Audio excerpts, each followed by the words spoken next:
ఓం మహాగణాధిపతయే నమః. ఓం గురుభ్యో నమః. ఓం శ్రీమాత్రే నమః. పరమేశ్వర స్వరూపమైనటువంటి జ్యోతిష, వాస్తు మరియు ఇతర అనేకమైనటువంటి శాస్త్రములను మనకు అందించినటువంటి మహర్షులకి నమస్కారం. హయగ్రీవ హయగ్రీవ హయగ్రీవేతియో వధేత్తస్య నిస్సరతే వాణి జన్హుకన్యా ప్రవాహవత్.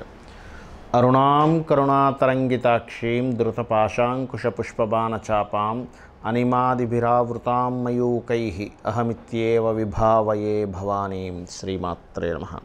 ప్రేక్షకులకు నమస్కారం. నేను మీ నానాజీ పట్నాయక్.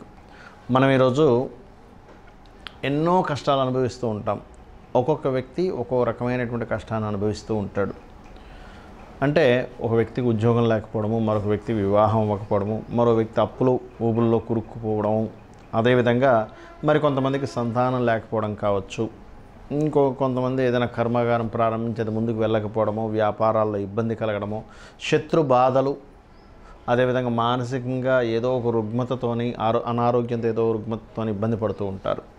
ఇవన్నీ అసలు మనకు ఎందుకు కలుగుతాయి అంటే, మనకు జ్యోతిష్శాస్త్రం చెప్తున్నటువంటిది ఏమిటి అంటే, మనము పూర్వజన్మలలో చేసినటువంటి కర్మను అనుభవిస్తుంటాం.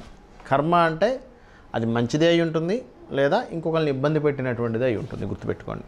ఒక చక్కటి వాహనం కొనుక్కున్నాడు, చక్కటి భర్త వచ్చింది, లేదా భర్త వచ్చాడు, లేకపోతే భార్య ఉంది, చక్కటి పిల్లలు ఉన్నారంటే పాస్ట్ లైఫ్లో మనం చేసుకున్నటువంటి పుణ్యమే అని చెప్పి అర్థం చేసుకోవాలి. అదేవిధంగా వారి ద్వారానే హింసపడుతున్నారు అంటే వాళ్ళకి పాస్ట్ లైఫ్లో ఏదో చేసుకున్నటువంటి కర్మ అనుభవిస్తున్నారు. అయితే మనకి జ్యోతిష్శాస్త్రంలో పూర్వజన్మల్లో ఏమిటి, అసలు మీరెవరు, పూర్వజన్మలో ఎందుకు ఈ కర్మను అనుభవిస్తున్నారు, దాన్ని ఎలా తొలగించుకోవాలి అనేటువంటిది జ్యోతిష్శాస్త్రంలో స్పష్టంగా ఉంటుంది. అది రెండు విధాలుగా ఉంటుంది. ఒకటి, ప్రతి లగ్నాన్ని ఆ రాశిని బట్టి ఇన్ జనరల్గా ఉండేటువంటి సబ్జెక్ట్ ఒక రకంగా ఉంటే, మీరు జన్మించినటువంటి సమయం ఆధారంగా మీ పర్సనల్ చార్ట్లో నవగ్రహాలు లగ్నం నుంచి ఎక్కడెక్కడ స్థితి పొందాయి, ఆ గ్రహాలు ఉన్నటువంటి స్థితిలో ముఖ్యంగా గురువుని శనిని, అంటే గురువు అంటే జీవకారకుడు, అంటే జీవుడి యొక్క ప్రయాణం, శని అనగా కర్మకారకుడు యొక్క ప్రయాణాన్ని, అవి పాస్ట్ లైఫ్స్ అంటే అవి వెనక రాసుల్లో ఉన్నటువంటి స్థితిని తీసుకొని ఏ ఏ గ్రహాలు ఎలా స్థితి పొందాయో తీసుకొని దాన్ని బట్టి మీ పర్సనల్ చార్ట్ ద్వారా పలానా పోయిన జన్మలో మీరు పలానా రాజుగా పుట్టారు, లేకపోతే పోయిన జన్మలో మీరు పలానా జన్మెత్తి అక్కడ అది అనుభవించారు, ఆ యొక్క బ్యాలెన్స్ కర్మే ఈ జన్మలోకి ఇలా వచ్చిందనేటువంటిది ఉంటుంది. అలాగే ఇది పర్సనల్ చార్ట్ రీడింగ్ అయితే, ఇన్ జనరల్గా నాకు తెలియదండి, కేవలం లగ్నమే తెలుసు, రాశి తెలుసు అంటూ ఉంటారు. వారికి కూడా మనము వారు ఎటువంటి పరిహార మార్గాలు చేసుకుంటే ఏం చేసి ఉంటారు, వాళ్ళు ఎందుకు పాపం ఇప్పుడు ఈ జన్మలో ఇంత బాధపడుతున్నారు. చాలామంది అంటూ ఉంటారు, నేను చాలా మంచివాడినండి, నేను ఎవ్వరికీ హాని చేయను, నేను రోజు మంచి కర్మలే చేస్తున్నాను, అయినా నాకు ఎందుకు ఇబ్బంది అంటూ ఉంటారు. ఇదంతా ఏంటంటే మీరు ఈ జన్మలో చేసేటువంటిది కాదు, పాస్ట్ లైఫ్లో చేసినటువంటి కర్మ మిమ్మల్ని వెంటాడుతుంది. ఈ జన్మలో చేసేటువంటి సత్కర్మలు ఖచ్చితంగా వచ్చే జన్మలో మంచి గతులే ఇస్తాయి, అందులో ఎటువంటి సందేహం లేదు. మనకి గరుడ పురాణంగా ఇవన్నీ ఏం చెప్తాయంటే, మనిషి మనిషిగానే జన్మించాలని రూల్ లేదు. గంధర్వుడుగా జన్మించవచ్చు, దేవతలుగా జన్మించవచ్చు, పైలోకాలకి వెళ్ళి, లేదు చేసినటువంటి బ్యాడ్ కర్మాల ద్వారా కింద లోకాలకి, అతల వితల సుతల తలాతల అంటూ ఉంటారు, అలా కింద లోకాలకు కూడా వారు ఆ వ్యక్తి జన్మించవచ్చు. అయితే ఇక్కడ మనం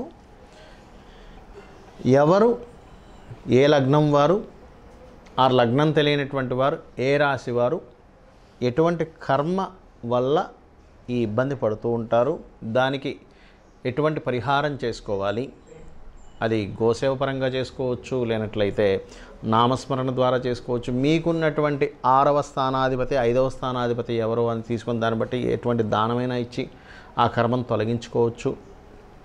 మరియు ఇవేవైతే ఇప్పుడు నేను చెప్పబోతున్నానో ఇవన్నీ కూడా సాక్షాత్ ఆ యొక్క లలిత అమ్మవారే నా ద్వారా పలికిస్తుందని చెప్పి భావిస్తూ, నేను కేవలం నిమిత్త మాత్రుణ్ణి అని చెప్పి భావిస్తూ, మీకు ఈ యొక్క ఇన్ఫర్మేషన్ ద్వారా మీ యొక్క జీవితాలు ఆ అమ్మవారి అనుగ్రహంతో చక్కగా ఫలించాలని మనస్ఫూర్తిగా కోరుకుంటున్నాను. ఇప్పటి నుంచి మనం ఒక్కొక్క లగ్నం గురించి తెలుసుకుందాం.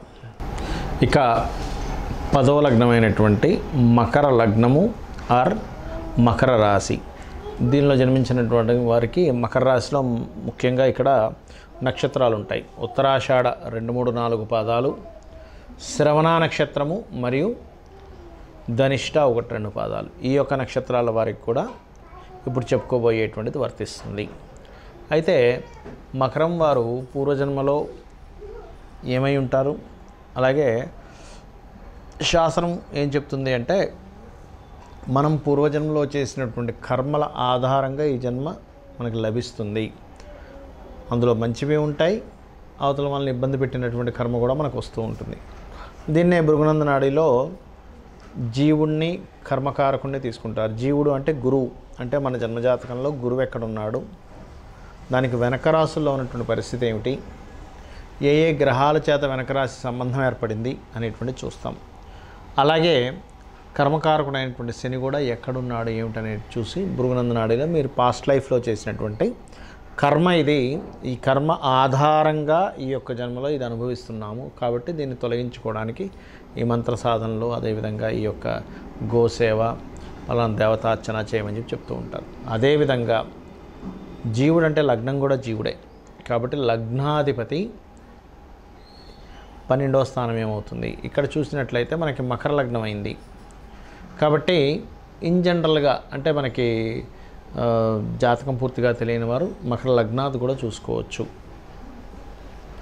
ఆ రకంగా చూసుకొని కూడా మీరు మీ కర్మలను తొలగించుకోవచ్చు. చూసుకున్నట్లయితే ఫస్ట్ ఆఫ్ ఆల్ పాస్ట్ లైఫ్లో వీళ్ళకి ఏమవుతుందంటే కొన్ని స్త్రీ సంబంధించినటువంటి కొన్ని ఉంటాయి, వాటికి సంబంధించినటువంటి కర్మలు కొంత బ్యాడ్గా చేసిన వాళ్ళు అయి ఉంటారు. అంటే ఏమిటంటే కొంతమంది చూడండి, ఇప్పుడు మనం చూస్తూ ఉంటాం, అత్త కోడలు ఉన్నట్లయితే కొన్నిసార్లు కొన్ని సందర్భాల్లో అత్తగారు కోడల్ని ఇబ్బంది పెట్టిందంటే కొన్నిసార్లు కోడలు అత్తగారిని కూడా ఇబ్బంది పెడుతూ ఉంటుంది.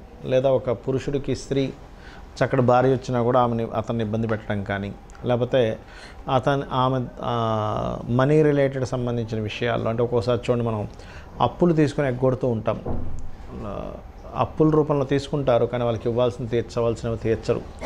అలా తీర్చనప్పుడు కూడా ఈ యొక్క జన్మలో ఆ యొక్క అప్పులు తీర్చడానికి, లేదా కొన్ని రుణాలు ఉంటాయి కేవలం మనీ రూపంలోనే కాదు, కొన్ని కంప్లీట్గా బంధువర్గంలో కొంతమందికి రుణపడి ఉంటాడు ఈ జాతకుడు, మకర లగ్నంలో పుట్టిన జాతకుడు.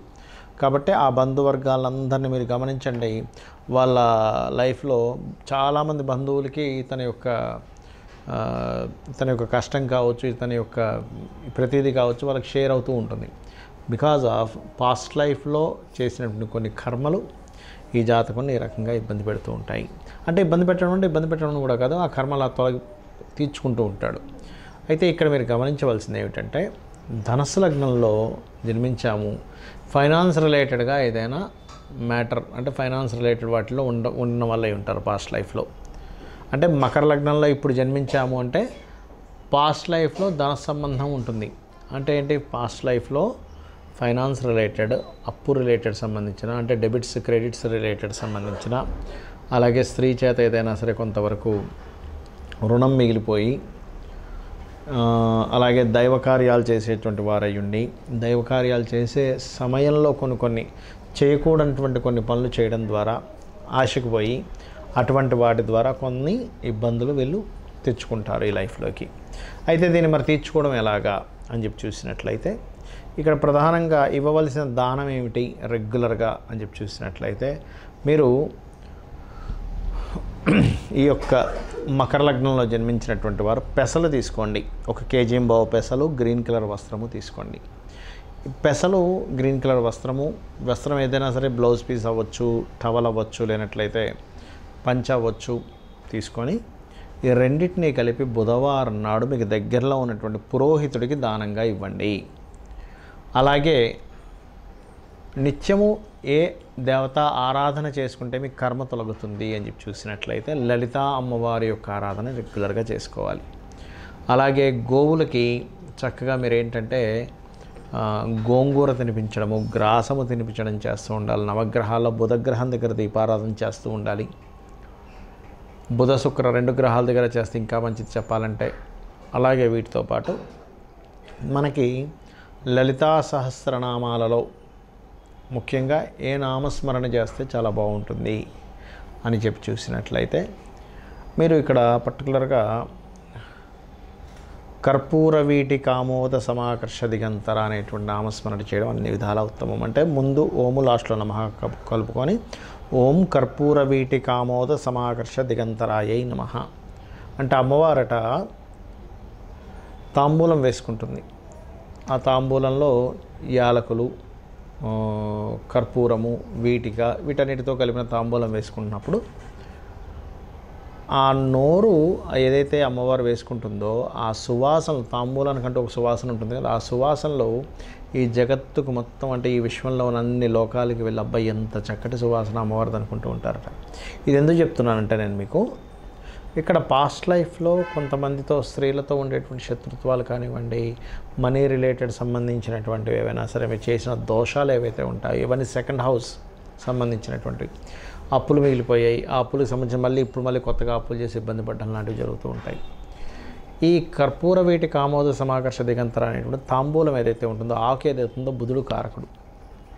ఈ నోటితో అంటే నోటికి సంబంధించిన విషయం ఏదైతుందో ఫైనాన్స్ రిలేటెడ్ సంబంధించినటువంటివి, అంటే పాస్ట్ లైఫ్లో ఉన్నటువంటి కర్మ ఏదైతే ఉందో ఈ లైఫ్లో అప్పు రూపంలో ఇబ్బంది పెడుతున్నా, బంధు రూపంలో ఇబ్బంది పెడుతున్నా, రోగరూపేణ, ఎందుకంటే వీళ్ళకి నర్వ్ రిలేటెడ్ సంబంధించిన రోగరూపేణ ఇబ్బంది వస్తూ ఉంటుంది. ఇవన్నీ కూడా ఈ నామం చేసుకోవడం ద్వారా అమ్మవారి యొక్క ఏదైతే అమ్మవారు తీసుకునేటువంటి తాంబూలం ఏదైతే ఉందో చక్కగా వేసుకునేటువంటి అమ్మవారిలో నుంచి ఆ సువాసనల లోకాలను మొత్తం మంత్రముగ్ధుల్ని చేస్తుంది కదా అనుకున్నట్లయితే మీకు కూడా ఈ జన్మలో చేసినటువంటి కర్మలు ఏవైతే ఉంటాయో కూడా తొలగిపోవడం జరుగుతుంది. అయితే ఇక్కడ ఏంటంటే లలితా సహస్రనామాలు అనగానే వసిన్యాది వాగ్దేవతలు చెప్పినటువంటివి, ఎవరో రాసినటువంటిది కాదు, అది వేదముతో సమానము అనేటువంటి భావనతో చేస్తూ ఉండండి. ఒక్కొక్క నామము కూడా మనం చేసినటువంటి ఎన్నో జన్మల కర్మలను తొలగిస్తుంది, దగ్ధం చేస్తుంది అంటారు. అలాగే ఈ యొక్క దేవతలు కానివ్వండి, బ్రహ్మ కానివ్వండి, నవగ్రహాలు కానివ్వండి, అందరూ కూడా అమ్మవారి దగ్గర కింకరులట. ఎందుకు? మూలం అమ్మవారు కదా, కాబట్టి మూలశక్తి అయినటువంటి అమ్మవారే వీటన్నిటిని సృష్టించింది కాబట్టి అమ్మవారు ఏది చెప్తే వాళ్ళు చేస్తారు. కాబట్టి అమ్మవారి భక్తులుగా మీరు మారి ఈ రకంగా ఈ నామస్మరణ కనుక చేసినట్లయితే పూర్వజన్మలో మనం చేసుకున్నటువంటి కర్మ ఆధారంగా బ్రహ్మ మన తల రాస్తాడు. ఆ రాసిన రాతని కూడా అమ్మవారి కింకరుడైనటువంటి ఆ యొక్క బ్రహ్మ తిరిగి రాయడం జరుగుతుంది అమ్మవారి అనుగ్రహం ద్వారా అంటూ ఉంటారు. సో అమ్మవారి అనుగ్రహంతో మీ అందరూ కూడా మీ యొక్క జీవితాలని పూర్వజన్మలో చేసుకున్నటువంటి కర్మల్ని తొలగించుకుంటారని చెప్పి కోరుకుంటూ శ్రీమాత్రే నమః.